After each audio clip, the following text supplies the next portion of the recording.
Welcome to Cast of Wonders, the young adult fiction podcast featuring stories of the fantastic.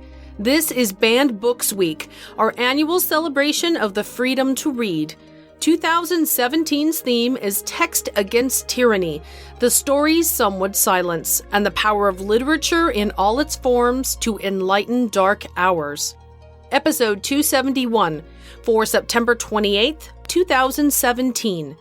The Lives Beneath by Kathryn Inskip, a Cast of Wonders original. Kathryn Inskip, assistant editor of Cast of Wonders, teaches astrophysics for a living and spends her spare time populating the universe with worlds of her own. She's addicted to chocolate and Japanese logic puzzles, and will have links to her website and Twitter account in the show notes. It's narrated by our own Danny Daly, the other assistant editor of Cast of Wonders, and narrating is just one of the things she loves to do. She's a retired roller derby player and current hobbyist soap maker, for instance.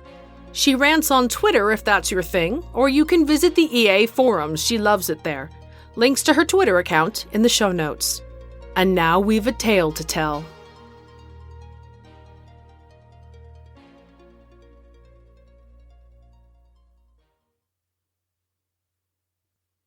The Lives Beneath by Kathryn Inskip. Read by Danny Daly. She felt it in her bones first. A sideways jolting of reality, as if she'd had her feet swept out from under her while in the middle of a headlong run. Caught wrong-footed, Ennis staggered. She clutched at the open passenger door of Tay Slider's van, steadying herself as an aching groan built to a crescendo inside her spine, her reflection trembling in the wing mirror. It was happening then. It was actually happening. 8 long years of airdrops and broadcasts and public professings, of tactical insertions and skirmishes over thoroughfares, of daily liturgies and the nighttime cleansings, and finally, the curacy were moving on the rebels' spire. And where was Ennis Ryle at this decisive point in consensus history, when the last stirrings of rebellion might finally be eradicated? On decantum duties, in a formerly well-to-do, dilapidated district in completely the wrong part of Larnholm.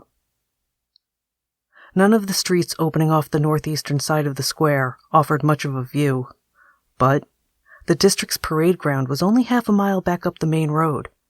If they worked quickly, perhaps there was still time to... Wishing you were in the thick of it, girl? Ennis swallowed her frustration and gave her colleague a well-earned glare. Slider was a soft-spoken man with worn, pallid features that always put her in mind of a dreary day in late autumn. He was also stronger than he looked. She'd never have been able to lift a full crate of echo generators single-handedly, like Slater was doing now. And he hadn't always been a nobody. It was never easy to know where you stood with a burned-out curate like him. Someone with nothing left to offer the consensus beyond the labor of their body and eyes. But, given the choice of ignoring his slight to her rank, or calling him out on his impertinence, the latter was probably the wiser option. Almost anyone could be a watcher, after all. Wishing you were in the thick of it, Scriptech Ryle, she corrected, trying to sound more professional than resentful. Slider's low chuckle told her she hadn't quite managed it. The orchard bears fruit at the appointed hour, he said, quoting that morning's liturgy with barely a pause in his unloading. Yours will come. Perhaps he was right. But that didn't make her current situation any easier. It is not for me to know my place, she reminded herself. One of the first laws they taught every child in the consensus. But she'd had to relearn it the hard way recently, and at too high a cost. Her skills as a script tech had never been in any doubt, but the ease with which she'd set her own judgment ahead of prior orders would be a mark against her name for a very long time. Ennis rubbed her aching back, closed the van door, and considered their surroundings. The square was maybe 1/10 of a hectare in size, if you included the rubble-strewn waste ground that had once been civic buildings, and the flooded terrace that bordered the edge of the lake. Further on, she could see the ruins of a bridge. More building lined the other 3 sides, these ones in far better repair. Most had roofs, and there was still glass in some of the windows. Overhead, the sky was a clouded, indistinct gray, but as Ennis watched, it flickered with the first hint of a battle glyph, miles off to the east. The first of many, she suspected. The rebels wouldn't let their spire be taken easily. Well, whenever the appointed hour might be, this one wasn't hers. She pulled a band from her jacket pocket and looped her twisted braids into a bun. "Where do you want me to start?"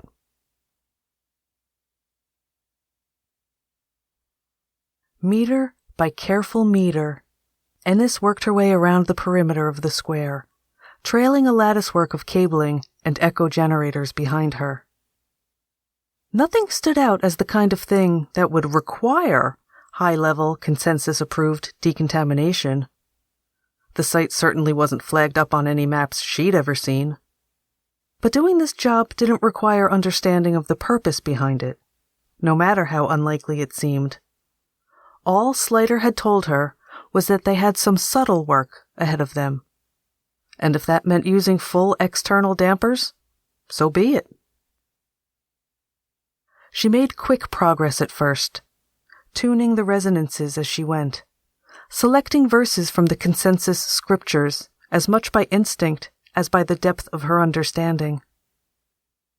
The dominant ideas were close to the surface, and with more time to spare she might have negated them completely. But that wasn't the point. Instead, she used her scripts to inveigle and align, to guide and reflect the flows of faith and meaning into well-controlled channels. In the darkened rubble in the southeast, where incendiaries had bloomed from the fall of carefully crafted words, she set the 7 blades of just thinking. Further on, a taut cable slung between the stump of a lamp-post and a sapling made the perfect carrier for the zeal of silence.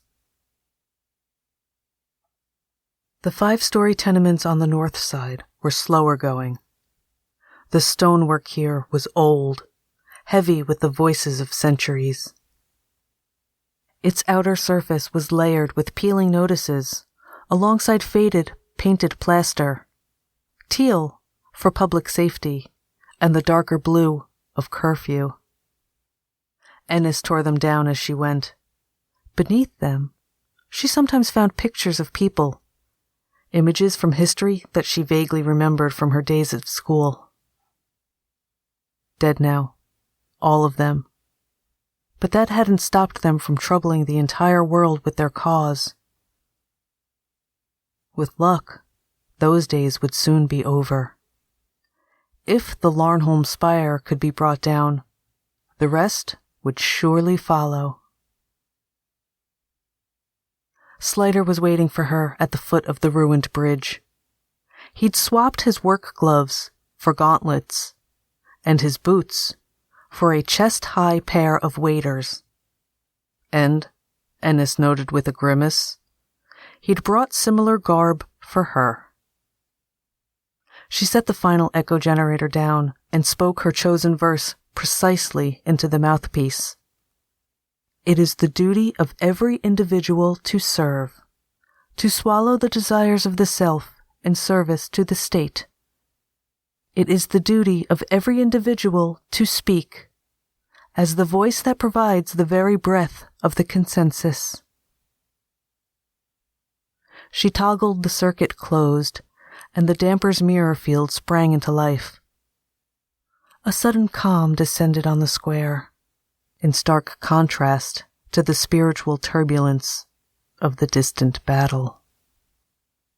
Then that, too, dissipated to nothing, leaving an absence she couldn't quite touch. Slater nodded. Nicely done, Ryle. Do you feel it yet?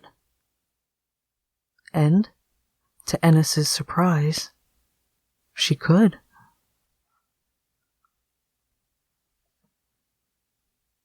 They made their way across the flooded terrace and into the deeper water of the lake. There, Slater pointed towards the wreckage of an old fountain. That ought to be a good place to start. Ennis followed him carefully, an empty bucket in either hand. The lake bed was uneven, and she could feel a slight but steady current as the water pressed cool against her covered legs. Strangely, the subtle whisper she'd sensed earlier didn't appear to be getting any stronger. It was weak then, but incredibly widespread. She placed the buckets on the flattest part of the tumble stones and frowned at the water.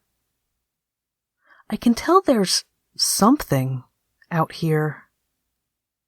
Slater bent down to grope beneath the surface. Hard to say what else we might find out here, but... Aha! He drew out a nondescript lump and tossed it towards her. The instant Ennis caught it, she felt an icy chill run the full length of her arm. She loosened the caked mud with her fingers, then rinsed it in the water. The object was a rounded tile about the size of her palm, just too large to grip comfortably. At some angles, it seemed circular, others not, and she couldn't quite make the sense of asymmetry go away. Closer inspection revealed a pattern of grooves, dimples, and ridges. Ennis turned it over to check the opposing side. 2 interlacing spirals. A focus glyph? She touched her fingers to the end points, and the needles of ice returned. Not in a painful way. She just wasn't tuned into it yet. This is a powerful working, Slater.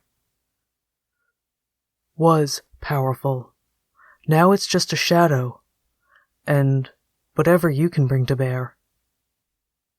Ennis turned the tile over between her fingertips, tracing the glyph carefully until the prickling cold abruptly vanished, and a haze of fractured words appeared in the air above the tile. She couldn't make out more than half of them, but they seemed to be a plea for someone's health. Some kind of petition? They'll all be something of that sort, Slater said. Petitions, wishes, prayers of intercession, curses, vows. He fell silent and gave her an expectant look. Ennis stared back blankly. That's supposed to mean something to me? Slater's brows lifted. You have been kept in the dark, haven't you? I know exactly as much as I ought to know. Of course you do. I'd expect nothing less of a half-decent script tech. Chapter and verse of the entire consensus. Echo engineering, glyph lore, the approved histories from Braille to Zench, and who knows what else from Centrum. You know so much, you scarcely know where to start. Slater turned away to gaze across the water. But I do. The Great Cleansing of 29. High Curate Niall Oser's final campaign. The Peace Verses. And the 11th Adjustment. The clues came together like an explosion in reverse, leaving Ennis sickened to her core. We're in the Plaza of Lies? The mere idea that it might still exist was bad enough. But to actually be there? They said it was destroyed decades ago. Oh, they certainly tried. And it's not what it used to be, that's for sure. He leaned against the ruined fountain. So, now you know what we're really here for. To finish the job. It wasn't the sort of thing she could ever admit to, but she felt a certain pride that she'd been chosen for this task. Ennis glanced down at the tile again. Maybe it had once been something more, but now it was just a fragile piece of ceramic bearing someone's chosen words. Except for the focus glyph, there was no true power in it. She slammed the tile against the stonework of the fountain. The shattered fragments went dark as they fell. It was all rather anticlimactic. Is that all there is to it? Slider grimaced. Would we be here if it was? Ennis's first dozen or so finds were just as readily disposed of. Most of the tiles were completely numb to her touch, not even raising a chill. And of the few that did, only one raised a legible echo of words. Then, she found a live one. There was nothing to distinguish it from the rest, at first. Dull in color beneath the dislodged grime, radiating ice-cold needles up her arm. She set her fingers to the focus glyph and started the trace. The first words appeared, and then she was falling as they twisted vertiginously around her. Let me die in his place, she read, heard, felt. Foreign memories and sensations flooded her sight. A man accused of crimes against the state, and another guilty of countless more. An impassioned urge for justice, for true justice, but a justice so at odds with the consensus values that it left her feeling violated. The brother he'd been protecting, and the only desperate means he had left to him, to see his beloved sibling driven to the dubious refuge of second consensus. Second? A small part of Ennis's mind questioned beneath the onslaught. And then, the random act of chaos that had seen the tile's author caught up in the Krenelsby fires, to die trapped in a burning building before he'd taken a single step along his hoped-for path. The first incomplete draft of his confession balled up in his hands. Cursing, Ennis dropped the tile and blinked the visions away. What was that? Now you see why I wanted a decent script tech, said Slater. He trudged over and fished the dropped tile out of the water again. They can't send just anyone in for this kind of thing. I might be able to sniff 'em out, but wielding faith precisely enough to mute them? Oh no. He gave her a considering look. Think you're up to it? It's not my place to say, is it? Gingerly, she took the tile back. What mattered more, the engraved plea itself, or the motive behind it? She focused her thoughts and started with the Litany of Obedience and the Litany of Clay, both from the Book of Days.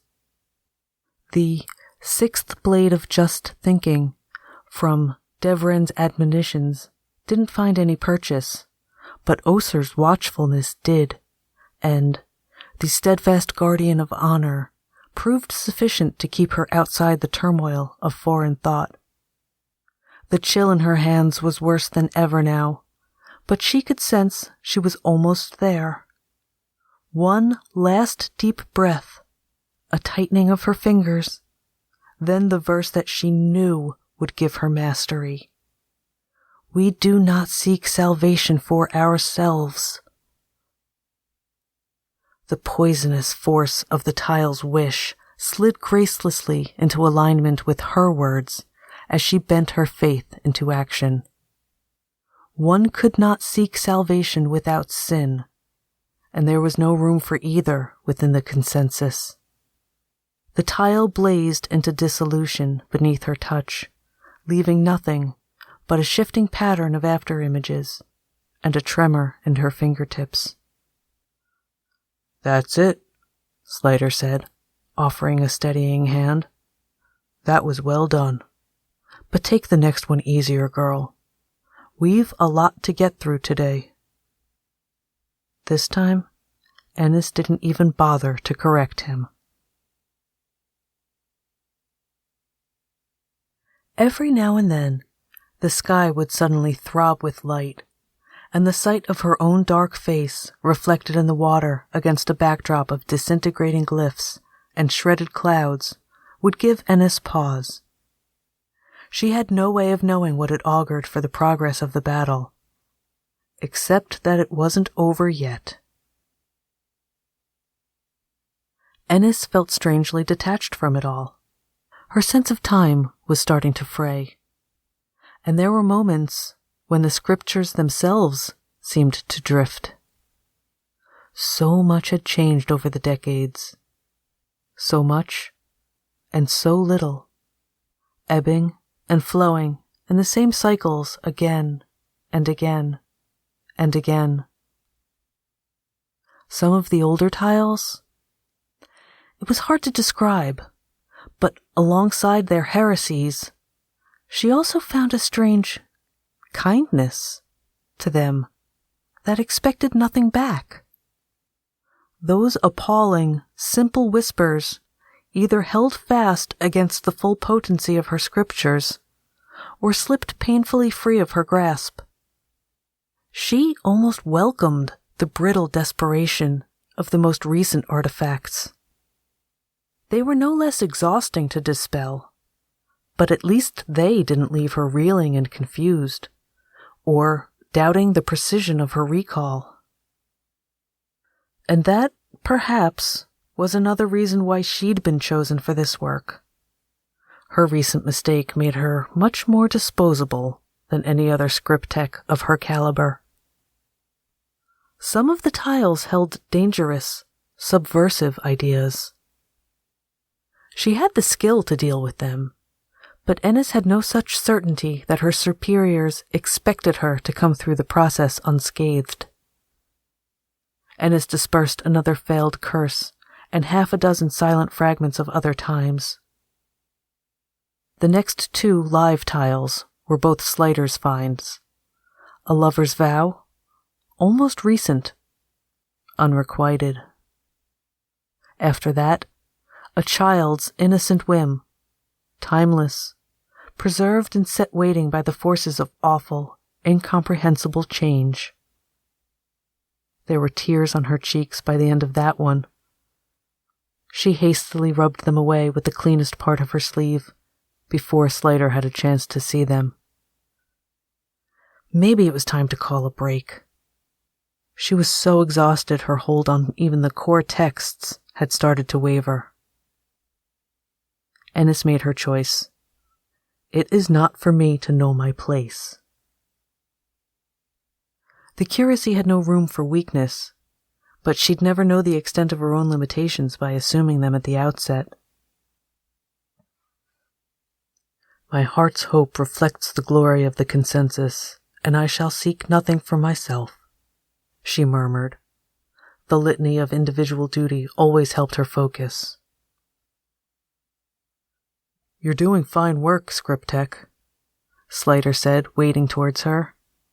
A rippling wake trailed behind him, and he held a tile in one outstretched hand.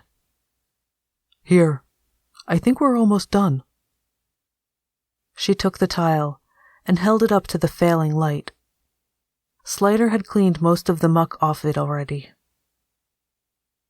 She woke the focus glyph, her words spoken in counterpoint to the rote motions of her fingers on the tile. It held a shorter inscription than some, more of a futile yearning than a wish. Nothing that should trouble her skills. Not in a world where everyone's life fell out as they deserved. The pattern blazed with light, and then... I wish I could know what'll become of you. Deep inside the past, Ennis saw a man. Average height, pale-skinned, with ruddy, gaunt features. He wore clothes too large for his frame. In one arm, he cradled a baby. The other arm was missing, almost from the shoulder, the empty sleeve pinned up neatly out of the way. Where the man was careworn, the baby was a picture of health, swaddled in a blanket, soft and clean. There was a woman there, too, his sister. The knowledge came effortlessly, just as it had before. Her face was young, but Ennis recognized her all the same. One of the traders she'd learned about at school. Her name was... I wish I could know what'll become of you. Was he wishing for the woman? No. She had a better feel of things now, and neither man nor woman had any hope on that score. I wish I could know what'll become of you. The man's wish was for his child. And the child? The child was also someone she knew. The child was Tay Slider. It ought to have been easy. For any other person, maybe it would have been. But the wish tied to Tay Slider's life as a child wouldn't be resolved by simple assurances. Ennis found herself aware of every aspect of Tay's past, a knowledge that went far deeper than borrowed memories. She knew his fear and his betrayals, the hidden touchstone moments, the choices, the needs, the regrets, pride and calculation, sacrifices made freely, sacrifices torn from him in blood. The heady power of the inner curacy, his slow and subtle progress towards it, corrupt and wrong, right and zealously desired. The day he'd reached his breaking point and burned his own power dry, before he could destroy the consensus from within, before he lost himself entirely. And after, years spent as a watcher and a trader both, steering wills and words. I wish I could know what'll become of you. To know what was to become of the child meant knowing every facet of Slider's life. It wasn't one his birth family would have wished for him, nor had it brought him happiness. He'd done deplorable things that would see him damned by both sides. Ennis felt the truth of it now. And along with it, a strange, forlorn pride. As bad as it was, Slider's father would have understood. His father forgave. There'd been no good choices for any of them. There'd never be anything good again, unless the consensus could be breached. That was really all that mattered, no matter what it cost. Ennis struggled to find the words, plumbing the very heart of the scriptures. She went as deep as her faith would let her. The wish went deeper still. She came to her senses cold and wet, slumped against the edge of the fountain. She wanted to scream, and she wanted to weep, but she was too exhausted for either. All she could do was gulp and gasp and tremble, vaguely conscious of Slider's support beside her. I wish I could know what'll become of you. The tile crumbled to dust in her hand. She knew. She knew. She'd see that Slater paid for his crimes in full. Her chest was a knot of pain and hate, and still that deep echo of pride from Slater's father. It pulled at her, raising memories of her own. How she, too, had changed irrevocably with every passing year. Forceful shifts and transitions. Things that couldn't be returned from. The bright excitement of learning what others wanted her to learn. How to make the best use of her skills, of herself, of the people around her. How to hold things she treasured in contempt, and to discard anything that held her back. There was an aching hollowness inside her, an absence of the comfort she'd known when she was small, before she'd learned to despise such weakness. She'd tried to cut them all away, all those fragments of meaning that now lay corroded and rotten in the depths of her soul. Ennis wept. In the turmoil of her mind, she grasped for the litany of duty. It is the duty of every individual to serve, to swallow the desires of the self in service to the state. My heart's hope reflects the glory of the consensus, and I shall seek nothing for myself. Here and only here shall I. The words tumbled uselessly from her mind. We've been watching you for a very long time, Ennis, Slater said quietly. One of the few who seemed to have the traits we needed. Born into the consensus, bright and eager, and just naive enough for the curacy to think you worth its while. You rose fast, but not ruthlessly so. You chose your questions carefully and showed some sign of being able to read between the lines. Ennis glared at him through her tears, wishing she had the strength for something worse. Consensus-approved decontamination or not, the whole damn day had just been a mechanism for Slater to try to break her. You offer your loyalty wherever you believe it's deserved, in service to the consensus rather than your own ends. Slater paused. They'll kill that in you if you stay.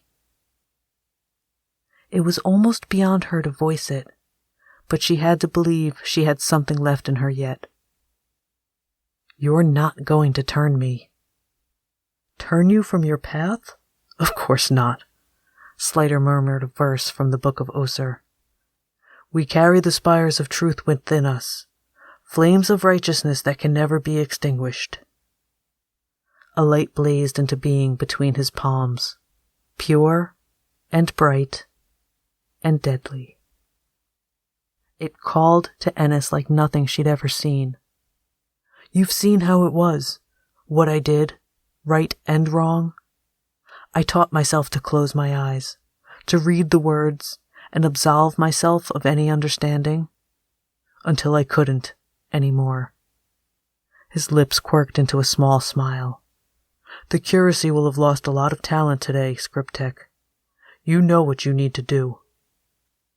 It is not for me to know my place. You'll die for this, she breathed. You'll die, and it'll be my voice that condemns you. Exactly.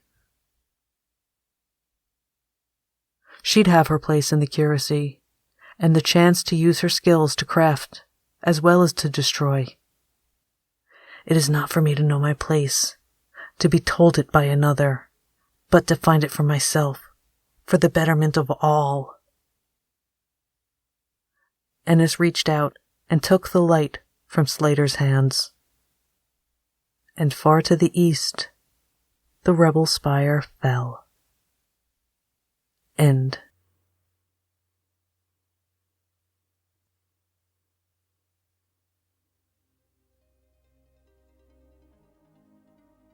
Like life, this story doesn't ease you in. You're thrown headlong into a complicated reality with countless years of history and detail behind it.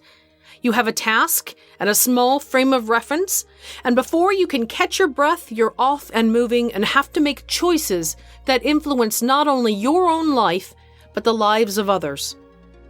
When does dogma stop being external philosophy and become personal? The idea that the propaganda of a regime is always imposed externally on its subjects is, frankly, romantic. On the surface, it glorifies the suppression of individual advancement in favor of the collective benefit, but human nature and power structures push back, seeking gain and comfort or even just the cessation of pain, fracturing collective will into 1,000 individual struggles. Pat romanticism can't hold up to brutally honest introspection. My favorite definition of heroism is, in the end, always answering a call for aid. Even if you can't right then. Even if you try to leave town only to turn back. Always, always in the end letting your moral conscience have the final decision. I think that's why we find the idea of sociopathic behavior compelling.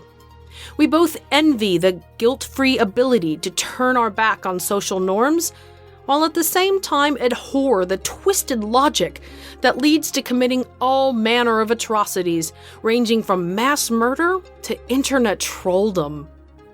Catherine plays so subtly with that here, the slow reveal on the entirety of Enos's favorite axiom and its broad meaning that demands personal interpretation. The fact that none of the choices made by any of the characters were easy or free of consequence. Enos must accept personal glory and the condemnation of a colleague to strive for the collective's downfall. We envy her, we mourn for her, and we rally behind her as she faces the psychological torment ahead. Join us next time. Hong Lung watched, horror-struck, as the book slid along the flagstone floor of the monastery library. The spine shivered, the cover's fabric shredded itself, and something like spittle foamed along its edges. The title's brush-stroked ideographs broke from their calligraphy, ink squirming like black worms. The untamed writing made Hong Lung want to vomit. Hi everyone, Alistair here, coming at you with some science. Well, numbers. Big numbers though. EA produces and gives away for free around 50 short stories a quarter. The first quarter of this year, 25 of those stories were original publications at SFWA's qualifying rate. Those 25 stories totaled 88,000 words. That's double the minimum size of a novel. It's comfortably over the size of most short anthologies and within sight of the average length of a year's best. In 3 months. Or to put it another way, the original short fiction equivalent to one book of The Song of Ice and Fire every year. Double that to include reprints, and the word count topples The Lord of the Rings. Every year. For free. That's amazing! And it's also not easy. EA is committed to paying its authors, and that's all down to you. If you already donate, thank you so much. If you don't, please, if you can, go to any of the sites and click on the PayPal donate button. You'll be able to choose between donate and subscribe, and at as little as $2 a month, subscription's a great deal and helps way more than you might think. We also accept Dwoller donations, and if neither of those methods work for you, let us know. And again, if you do donate, thanks. You can share the love for this story by leaving both it and us a review on iTunes, Google Play, or wherever you get your podcasts. Our episodes are designed with your commute in mind, so please share them with your family and friends. You can also join the discussion on the EA forum, forum.escapeartists.net. And we're at Cast of Wonders on Twitter. Come say hello. Cast of Wonders is a production of Escape Artists Incorporated and is brought to you by the creative team of assistant editors Danny Daly and Catherine Inskip, associate editors Amy Brennan, Alexis Goebel, Andrew Kim, Aiken Patel, Susie Rodriguez, Muddy Schleider, Chris Tang, and Xander Simon.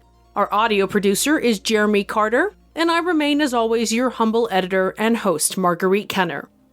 Our episodes are released under the Creative Commons Attribution, Non-Commercial, No Derivatives 4.0 International License. That means you can share it, download it, and listen on any device you like, but you can't change it or sell it. Our theme Appeal to Heavens is by Alexei Nov, available at Promo DJ or his Facebook page, which you can find in our show notes. Thanks for listening.